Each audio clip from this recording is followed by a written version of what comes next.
Hello future teachers, welcome back to Maddy study centre. कैसे हैं आप सब? दोस्तों, आज का सेशन आपके लिए एक्सट्रीमली इंपॉर्टेंट होने वाला है क्योंकि आज हम डिस्कस करने जा रहे हैं child development and pedagogy CDP के सबसे ट्रेंडिंग टॉपिक को। We are covering the top 18 most important questions on the legendary psychologist Jean Piaget. अगर आप TET 2026 CTET या किसी भी स्टेट TET की तैयारी कर रहे हैं तो समझ लीजिए ये वीडियो खास आपके लिए ही डिजाइन किया गया है 100%। इस वीडियो में हम क्या कवर करेंगे? वो सवाल जो प्रीवियस ईयर एग्जाम्स में बार बार पूछे गए हैं, लेटेस्ट क्वेश्चन पैटर्न्स जो TET फॉलो कर रहा है, और ऐसे क्वेश्चंस जो आपके अपकमिंग एग्जाम्स में 100% एक्सपेक्टेड है। और सबसे बड़ी बात, हम सिर्फ क्वेश्चंस सॉल्व नहीं करेंगे, हर क्वेश्चन के साथ आपको मिलेगा एक डिटेल्ड एक्सप्लेनेशन ताकि जीन पियागेट का कॉन्सेप्ट आपके माइंड में लाइफ टाइम के लिए सेट हो जाए। कॉन्सेप्ट क्लियर तो एग्जाम क्लियर, इसलिए वीडियो को एंड तक जरूर देखना क्योंकि लास्ट के क्वेश्चंस तो TET 2026 के लिए मोस्ट एक्सपेक्टेड है। तो चलिए शुरू करते हैं, लेकिन शुरू करने से पहले वीडियो को लाइक कर दीजिए, कमेंट बॉक्स में लिखिए जीन पियागेट ताकि मुझे पता चले आप रेडी हैं, और अगर अभी तक नहीं किया तो subscribe to Maddy study centre for more powerful content. Let's start the session. Question number 1। In Piaget's theory, at which stage does a child develop the ability to think logically about concrete events? Options: A. Sensorimotor stage, B. Pre-operational stage, C. Concrete operational stage, D. Formal operational stage. Correct answer: concrete operational stage. Sensorimotor stage 0 to 2 years. In this stage, बच्चों की learning senses और motor activities पर depend करती है. Children learn object permanence, the understanding that things exist even when hidden. Pre-operational stage 2 to 7 years. इस stage में symbolism और language develop होती है, but logical thinking missing होती है. Children are often egocentric, meaning they struggle to see things from others' perspectives.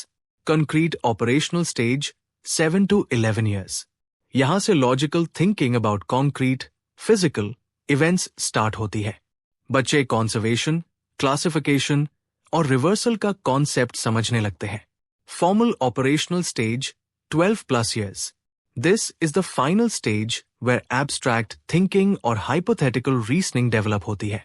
बच्चे complex problems को logically बिना physical objects के solve कर सकते हैं. Next question. What does Piaget call the process of actively changing existing schemas to incorporate new information? A. Assimilation, B. Accommodation, C. Egocentrism, D. Equilibrium. Correct answer: accommodation. Assimilation, इसका मतलब है existing knowledge, schemas में नए information को fit करना बिना उसे बदले. It is like adding a new file to an existing folder. आप नए experience को पुरानी समझ के हिसाब से interpret करते हैं. Accommodation, जब नई information पुराने schemas में fit नहीं होती तब हमें अपने existing schemas को modify या change करना पड़ता है. This active process of changing your mindset to adapt to new info is called accommodation. Egocentrism, ये pre-operational stage की एक quality है जहां child दूसरों का point of view नहीं समझ पाता.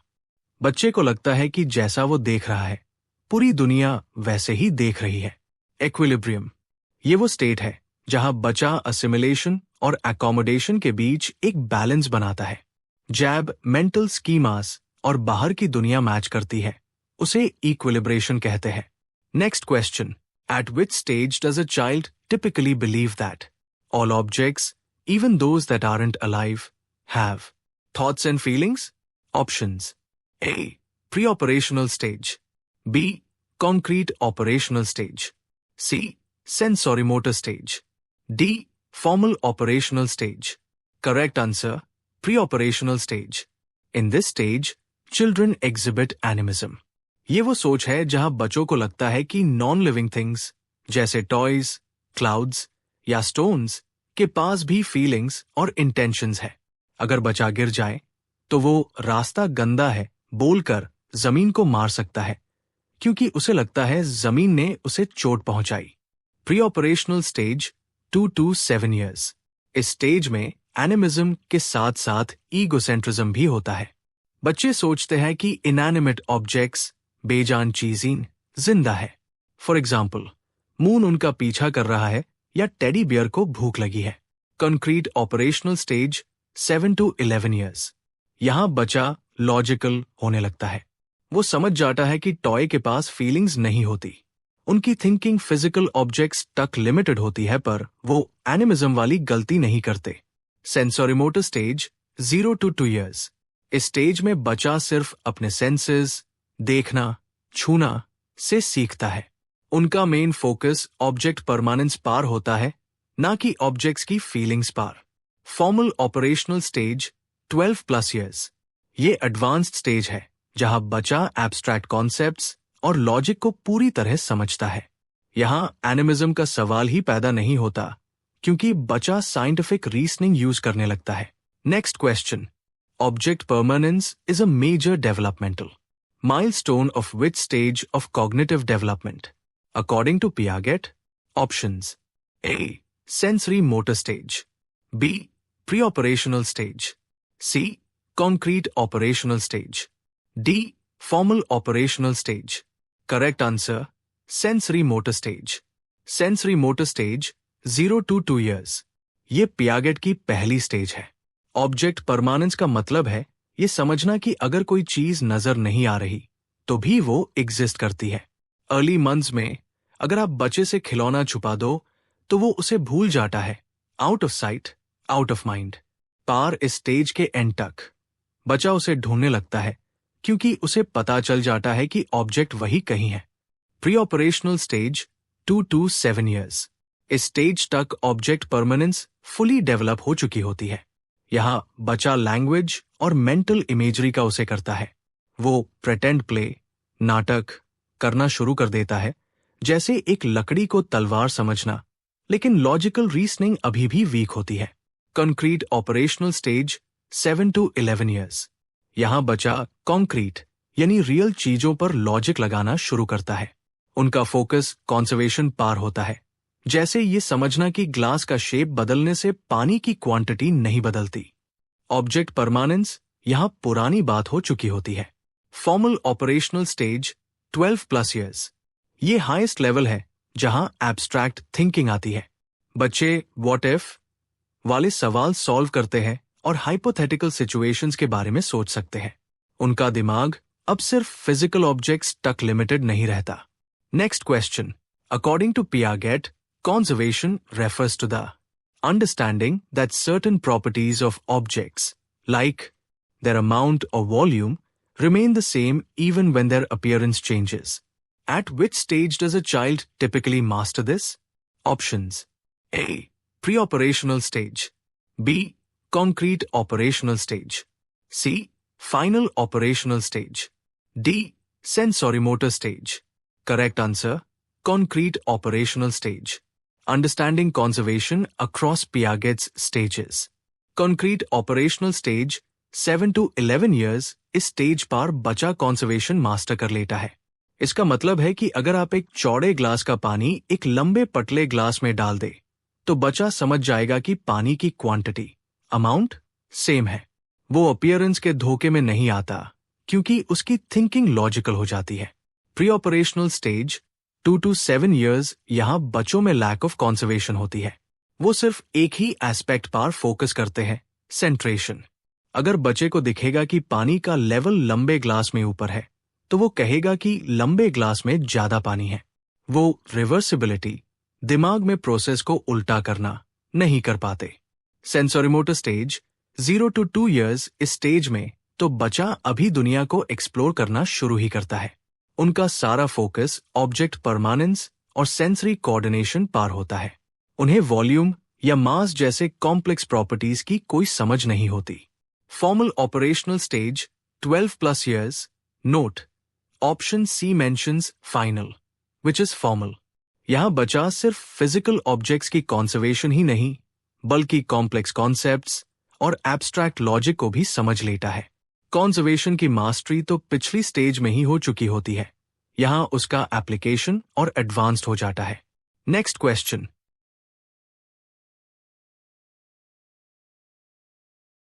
While younger children may be egocentric, adolescents also display a form of self-focus where they believe everyone is as focused on their thoughts and appearance as they are. At which stage does this usually happen? Options: A. Formal operational stage. B. Concrete operational stage. C. Pre-operational stage. D. Sensorimotor stage. Correct answer: Formal operational stage. इस stage पर बच्चा सिर्फ abstract thinking ही नहीं सीखता, बल्कि उसमें एक नया सेल्फ फोकस आ जाता है।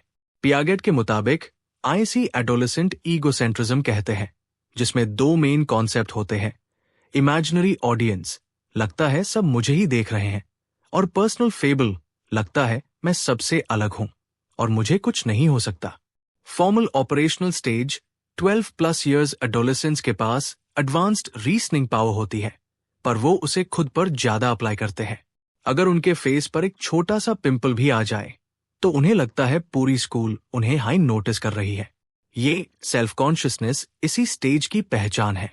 Concrete operational stage 7 to 11 years, इस स्टेज में बच्चों का फोकस रियल ऑब्जेक्ट्स और फिजिकल फैक्ट्स पर होता है। वो सोशल जजमेंट या अपीयरेंस के बारे में इतना डीप या एब्स्ट्रैक्टली नहीं सोचते। उनका ईगोसेंट्रिज्म कम हो चुका होता है और वो लॉजिकल रीजनिंग अप्लाई करना शुरू कर देते हैं। Pre operational stage 2 to 7 years, यहां भी ईगोसेंट्रिज्म होता है, पर वो अलग टाइप का है। छोटे बच्चे ये सोचते हैं कि जो वो देख रहे हैं वही सब देख रहे हैं, फिजिकल पर्सपेक्टिव। वो दूसरों की फीलिंग्स या थॉट्स को समझने की कोशिश ही नहीं करते, क्योंकि उनका दिमाग अभी सिर्फ उनके पर्सपेक्टिव तक लिमिटेड है। सेंसोरीमोटर स्टेज 0 to 2 ईयर्स, इस स्टेज में सेल्फ और अदर का कंसेप्ट ही डेवलप हो रहा होता है। बच्चा फिजिकली एक्सप्लोर कर रहा होता है, इसलिए यहां सोशल सेल्फ फोकस या अपीयरेंस की चिंता का सवाल ही नहीं उठता। फोकस सिर्फ मोटर एक्शंस और सेंसेस पर होता है। Next question. In Piaget's theory, what is the term for the process of taking in new information and experiences and trying to fit them into our existing schemas? Options: A. Assimilation. B. Accommodation. C. Egocentrism. D. Equilibration. Correct answer: Assimilation. Assimilation, इसका simple मतलब है पुरानी knowledge में नया add करना। जब हम कोई नई चीज देखते हैं और उसे अपने पुराने स्कीमास, मेंटल कैटेगरीज के हिसाब से समझते हैं, तो उसे असिमिलेशन कहते हैं। फॉर एग्जाम्पल, अगर एक बच्चे को पता है कि कुत्ता 4 पैर वाला जानवर है और वो पहली बार एक भेड़, शीप को देखकर उसे कुत्ता बोले, तो वो असिमिलेट कर रहा है। एकोमोडेशन, ये तब होता है जब नई इंफॉर्मेशन एग्जिस्टिंग स्कीमा में फिट नहीं बैठती, तब हमें अपना स्कीमा चेंज या अपडेट करना पड़ता है। जैसे बच्चे को जब पता चलता है कि भेड़ कुत्ता नहीं है बल्कि अलग जानवर है, तो वो एक नया स्कीमा बनाता है। ईगोसेंट्रिज्म, ये प्री ऑपरेशनल स्टेज की एक कॉग्निटिव लिमिटेशन है। इसका मतलब है कि बच्चा दूसरों का पॉइंट ऑफ व्यू नहीं समझ पाता। यूज लगता है कि दुनिया वैसी ही है जैसी उसे दिख रही है। इक्विलिब्रेशन, ये वो मैकेनिज्म है जिसे बच्चा असिमिलेशन और एकोमोडेशन के बीच बैलेंस बनाता है। जब हम नई चीज को समझ लेते हैं तो हम इक्विलिब्रियम की स्टेट में होते हैं। अगर समझ नहीं पाते तो डिसइक्विलिब्रियम होता है, जिसे रिजॉल्व करने के लिए हम सीखते हैं। Next question. At which stage does a child typically begin to lose their egocentrism and learn to understand others? Perspectives? Options: A. Concrete operational stage. B. Pre-operational stage. C. Formal operational stage. D. Sensorimotor stage. Correct answer: Concrete operational stage. इस stage पर बच्चा डिसेंट्रेशन सीख लेता है, जिसका मतलब है एक वक्त पर एक से ज्यादा चीजों पर फोकस करना। पहले बच्चा सिर्फ अपने नजरिए से देखता था, पर अब वो दूसरों के पर्सपेक्टिव को समझना शुरू कर देता है। Concrete operational stage 7 to 11 years, यहां बच्चों में थ्योरी ऑफ माइंड डेवलप होने लगती है। वो समझ जाते हैं कि हो सकता है जो वो देख रहे हैं या फील कर रहे हैं दूसरा इंसान वैसा महसूस ना करे। उनकी थिंकिंग सोशल हो जाती है और वो कोऑपरेटिव गेम्स और ग्रुप वर्क बेहतर तरीके से कर पाते हैं। Pre operational stage 2 to 7 years, ये स्टेज ईगोसेंट्रिज्म का पीक है। पियागेट ने ISE 3 माउंटेन्स टास्क से समझाया था। बच्चा ये अस्यूम करता है कि अगर वो पहाड़ के एक साइड से एक गुड़िया देख रहा है तो सामने बैठा इंसान भी वही व्यू देख रहा होगा। वो दूसरों के मेंटल स्टेट को इमेजिन नहीं कर पाते। फॉर्मल ऑपरेशनल स्टेज 12+ years, यहाँ पर्सपेक्टिव टेकिंग और भी एडवांस हो जाती है। एडोलेसेंस सिर्फ फिजिकल पर्सपेक्टिव ही नहीं बल्कि सोशल और आइडियोलॉजिकल पर्सपेक्टिव्स को भी समझ सकते हैं। वो समझते हैं कि लोग अलग बैकग्राउंड और बिलीव्स की वजह से अलग तरह से सोचते हैं।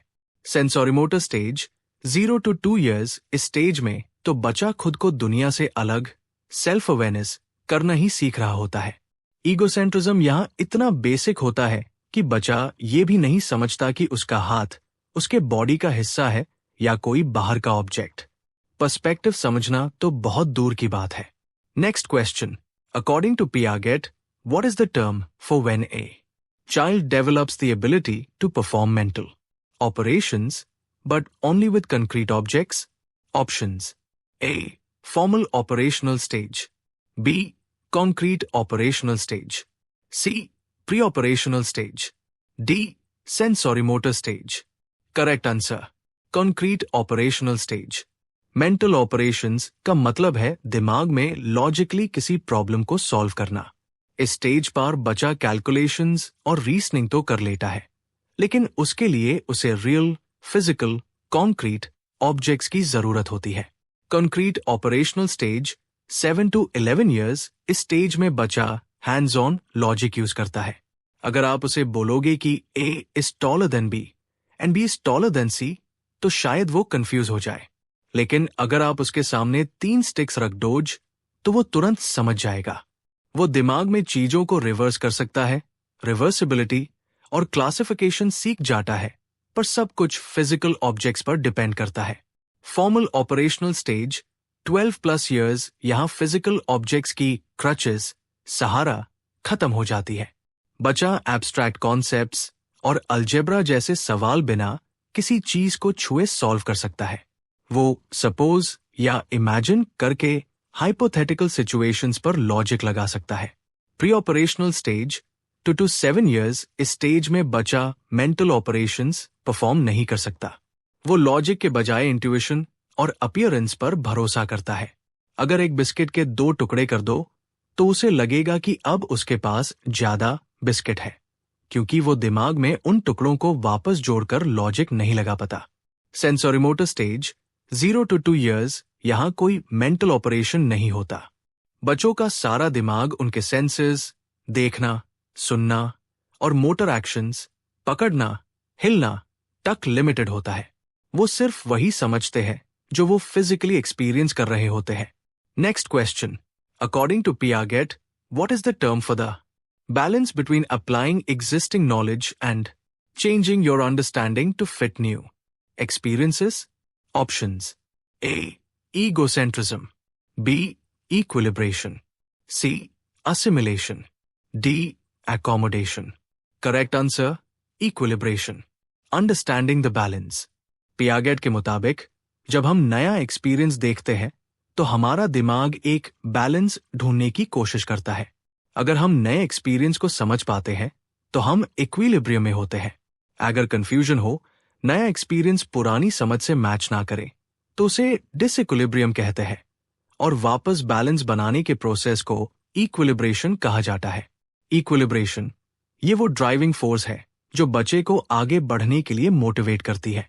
जब बच्चा कंफ्यूजन, डिसइक्विलिब्रियम महसूस करता है तो वो असिमिलेशन और एकोमोडेशन का उसे करके वापस बैलेंस, इक्विलिब्रियम पाने की कोशिश करता है। इस पूरे साइकिल को इक्विलिब्रेशन कहते हैं।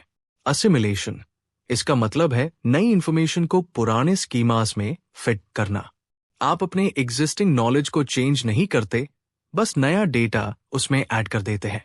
एकोमोडेशन, जब पुराना स्कीमा काम नहीं आता तब बच्चा अपने दिमाग की कैटेगरीज को चेंज या मॉडिफाई करता है। नए एक्सपीरियंस के लिए नया फोल्डर बनाना ही एकोमोडेशन है। ईगोसेंट्रिज्म। ये बैलेंस से रिलेटेड नहीं है, बल्कि एक कॉग्निटिव लिमिट है। इसमें बच्चा समझता है कि पूरी दुनिया वैसी ही है जैसा वो खुद देख रहा है। वो दूसरों के पर्सपेक्टिव से नहीं सोच पाता। Next question, assertion. Jean Piaget assumed that the process of learning is dependent solely on heredity. Reason: development is a result of interaction between heredity and environment. Options: A. Both A and R are true, and R is the correct explanation of A. B. Both A and R are true, but R is not the correct explanation of A. C. A is true, but R is false. D. Both A and R are false. Correct answer: D. Both A and R are false. Detailed analysis of assertion and reason. Assertion: A is false. Piaget ने कभी नहीं कहा कि learning सिर्फ heredity, आनुवांशिकता पर depend करती है। उनका मानना था कि बच्चा एक लिटिल साइंटिस्ट है जो अपने एनवायरनमेंट के साथ एक्टिवली इंटरैक्ट करके सीखता है। उनके मुताबिक कॉग्निटिव डेवलपमेंट में मैचुरेशन, हेरेडिटी और एक्सपीरियंस, एनवायरनमेंट दोनों का रोल होता है। Reason: R is false. In this context, हालांकि जनरल साइकोलॉजी में डेवलपमेंट को हेरेडिटी और एनवायरनमेंट का इंटरैक्शन माना जाता है, लेकिन पियागेट की थ्योरी स्पेसिफिकली 4 फैक्टर्स पर जोर देती है। 1. Maturation, biological. 2. Activity, interaction with environment. 3. Social experience. 4. Equilibration. अगर रीजन आर को एक जनरल स्टेटमेंट के रूप में देखे तो वो सही है, लेकिन अक्सर एग्जाम्स में अगर असर्शन गलत है तो ऑप्शन डी ही पिक किया जाता है, क्योंकि पियागेट की थ्योरी सिर्फ हेरेडिटी पर फोकस नहीं करती थी। Understanding Piaget's 4 factors of development. Maturation, ये बायोलॉजिकल साइड है। जैसे जैसे बच्चे की बॉडी और ब्रेन ग्रो करते हैं, उसमें नई चीजें सीखने की कैपेबिलिटी आती है। एक्टिविटी, बच्चों का फिजिकल वर्ल्ड के साथ इंटरैक्ट करना जरूरी है। जब वो चीजों को छूते हैं या मैनिपुलेट करते हैं, तभी लर्निंग होती है। सोशल एक्सपीरियंस, दूसरों से बात करना और फीडबैक लेना भी नॉलेज बिल्डिंग में हेल्प करता है। इक्विलिब्रेशन, ये वो इंटरनल प्रोसेस है जो नए और पुराने नॉलेज के बीच बैलेंस बनाए रखता है, जैसा हमने असिमिलेशन एकोमोडेशन में देखा। Next question, assertion. Piaget believed that cognitive development happens through 4 distinct stages. Reason: these stages are universal and occur in the same sequence for all children. Options: A. Both A and R are true, and R is the correct explanation of A. B. Both A and R are true, but R is not the correct explanation of A. C. A is true, but R is false. D. Both A and R are false. Correct answer: A. Both A and R are true, and R is the correct explanation of A. Assertion: A is true. Piaget ने कहा था कि cognitive development sudden jumps या 4 distinct stages में होता है: sensorimotor, pre-operational, concrete operational and formal operational. उनका मानना था कि डेवलपमेंट अचानक से एक लेवल से दूसरे लेवल पर शिफ्ट होता है, ना कि सिर्फ एक कंटिन्यूअस प्रोसेस की तरह। Reason: R is true. Piaget के मुताबिक ये स्टेजेस यूनिवर्सल है, मतलब दुनिया का कोई भी बच्चा हो, वो इसी सीक्वेंस में ग्रो करेगा। ऐसा नहीं हो सकता कि कोई बच्चा सीधा कंक्रीट स्टेज से सेंसोरीमोटर पार चला जाए या कोई स्टेज स्किप कर दे। रिलेशनशिप, रीजन आर एक्सप्लेन करता है कि पियागेट ने इन स्टेजेस को स्टेजेस क्यों कहा, क्योंकि ये फिक्स है और एक के बाद एक आती है, इनवेरिएंट सीक्वेंस, इसीलिए उन्हें डिस्टिंक्ट डेवलपमेंटल स्टेजेस के रूप में देखा जाता है। इनवेरिएंट सीक्वेंस, इसका मतलब है कि स्टेजेस का ऑर्डर कभी नहीं बदलता। हर चाइल्ड को पहले स्टेज 1, फिर 2, फिर 3 और 4 से गुजरना ही पड़ेगा। यूनिवर्सल नेचर, पियागेट का मानना था कि भले ही बच्चा इंडिया में हो या अमेरिका में, उनका दिमाग इसी पैटर्न में डेवलप होता है। क्वालिटेटिव चेंज, हर स्टेज पिछली स्टेज से बिल्कुल अलग होती है। बच्चे की सोचने की क्वालिटी बदल जाती है, सिर्फ क्वांटिटी, इंफॉर्मेशन नहीं बढ़ती। Next question, assertion. Piaget believed that children's thinking primarily changes by acquiring more facts as they grow older. Reason, cognitive development, according to Piaget, involves qualitative transformations in how children reason and understand the world, not just quantitative increases in knowledge. Options. A. Both A and R are true, and R is the correct explanation of A. B. Both A and R are true, but R is not the correct explanation of A. C. A is true, but R is false. D. Both A and R are false. Correct answer D. Both A and R are false. Assertion A is false. Piaget ने ये नहीं कहा कि बच्चों की सोच सिर्फ मोर facts, ज्यादा जानकारी इकट्ठा करने से बदलती है। उनका मानना था कि बच्चों की सोचने की क्वालिटी बदलती है। बच्चे लिटिल साइंटिस्ट्स हैं जो फैक्ट्स रेट, मेमोराइज नहीं करते, बल्कि अपने दिमाग में नए स्ट्रक्चर बनते हैं। क्वांटिटेटिव चेंज, सिर्फ फैक्ट्स बढ़ना, पियागेट का मेन फोकस नहीं था। Reason R is true. Piaget के मुताबिक कॉग्निटिव डेवलपमेंट एक क्वालिटेटिव ट्रांसफॉर्मेशन है। इसका मतलब है कि हर स्टेज पर बच्चों के सोचने का तरीका बदल जाता है। फॉर एग्जाम्पल, एक 5 साल का बच्चा और 12 साल का बच्चा सिर्फ इंफॉर्मेशन में अलग नहीं होते, बल्कि उनके लॉजिक लगाने का ढंग, रीजनिंग बिल्कुल अलग होता है। क्वांटिटेटिव चेंज, क्वांटिटी इसका मतलब है सिर्फ गिननी बढ़ना, जैसे एक बाल्टी में और ज्यादा पानी डालना। अगर पियागेट ऐसा सोचते तो वो स्टेजेस नहीं बनते, वो बस कहते कि बच्चा बड़ा हो रहा है तो उसके पास ज्यादा नॉलेज है। क्वालिटेटिव चेंज, क्वालिटी इसका मतलब है पूरा ढंग ही बदल जाना, जैसे कैटरपिलर का बटरफ्लाई बनना। पियागेट का मानना यही था कि बच्चे का दिमाग हर स्टेज पर एक नए लेवल की लॉजिक डेवलप करता है। Key takeaway for teaching exams. Piaget हमेशा एक्टिव कंस्ट्रक्शन और स्टेजेस की बात करते हैं। अगर किसी ऑप्शन में एक्वायरिंग फैक्ट्स, पैसिव लर्निंग या ओनली क्वांटिटेटिव लिखा हो तो वो पियागेट के हिसाब से गलत होगा। Next question, a teacher wants to introduce fractions to her class. According to Piaget's theory, if most of her students are at the pre-operational stage, which approach would be most effective? Options. A. Explaining the concept of fractions using abstract mathematical formulas. B. Having students write definitions of half and quarter. C. Using concrete objects like pizza slices or dividing blocks to show equal parts. D. Showing a complex diagram of fractional relationships. Correct answer. Using concrete objects like pizza slices or dividing blocks to show equal parts. Concrete objects, option C pizza slices या blocks का उसे करने से बचे whole और part के concept को अपनी आंखों से देख सकते हैं। ये उनके लिए real world connection बनाता है। इस स्टेज पर बचे सेंट्रेशन, एक वक्त पर एक हाई एस्पेक्ट पर फोकस करना दिखाते हैं, इसलिए फिजिकल मैनिपुलेशन उन्हें कॉन्सेप्ट विजुअलाइज करने में हेल्प करती है। Abstract formulas, option A fractions के फॉर्मूलाज पियागेट की फॉर्मल ऑपरेशनल स्टेज के लिए ज्यादा सूट करते हैं। प्री ऑपरेशनल बच्चों के लिए दिमाग में एब्स्ट्रैक्ट मैथ कैलकुलेशंस करना नामुमकिन होता है। डेफिनेशंस, ऑप्शन बी डेफिनेशंस रटने, मेमोराइज करने से कॉग्निटिव डेवलपमेंट नहीं होता।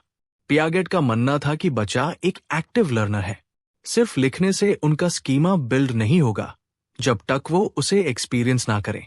Complex diagrams, option D complex relationship diagrams concrete operational या उससे ऊपर की स्टेजेस के लिए होते हैं।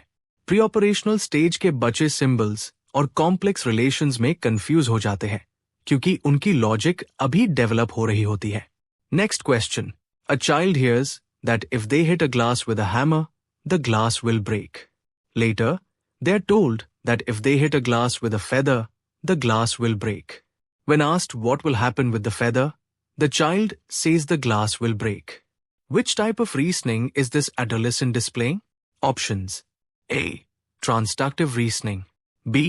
Hypothetical deductive reasoning. C. Inductive reasoning. D. Concrete reasoning. Correct answer. Hypothetical deductive reasoning. This scenario is a classic example used by Piaget to distinguish between stages. The key here is the logic used rather than the physical reality of the situation. Hypothetical deductive reasoning option B, ये formal operational stage 12+ years की पहचान है। इस stage पर adolescent what if situations को समझता है। अगर आपने एक रूल दिया है, भले ही वो अनरियलिस्टिक हो, जैसे फेदर ग्लास तोड़ देगा, तो एडोलेसेंट उस रूल को एक हाइपोथेसिस की तरह एक्सेप्ट करके लॉजिकल कंक्लूजन निकलता है। वो फिजिकल रियलिटी से हटकर लॉजिक अप्लाई कर सकता है। कॉन्क्रीट रीजनिंग, ऑप्शन डी, अगर यही सवाल concrete operational stage 7 to 11 years के बच्चे से पूछा जाए तो वो कहेगा, नहीं, फेदर से ग्लास नहीं टूटेगा क्योंकि फेदर सॉफ्ट होता है। वो सिर्फ वही लॉजिक लगाते हैं जो उन्होंने असली दुनिया में देखा है। वो अनरियलिस्टिक हाइपोथेसिस को एक्सेप्ट नहीं कर पाते। ट्रांसडक्टिव रीजनिंग, ऑप्शन ए, ये प्री ऑपरेशनल स्टेज में होता है, जहां बच्चा एक स्पेसिफिक इवेंट को दूसरे स्पेसिफिक इवेंट से गलत तरीके से कनेक्ट कर देता है। एग्जाम्पल, मैंने आज शरारत की इसलिए बारिश हो रही है।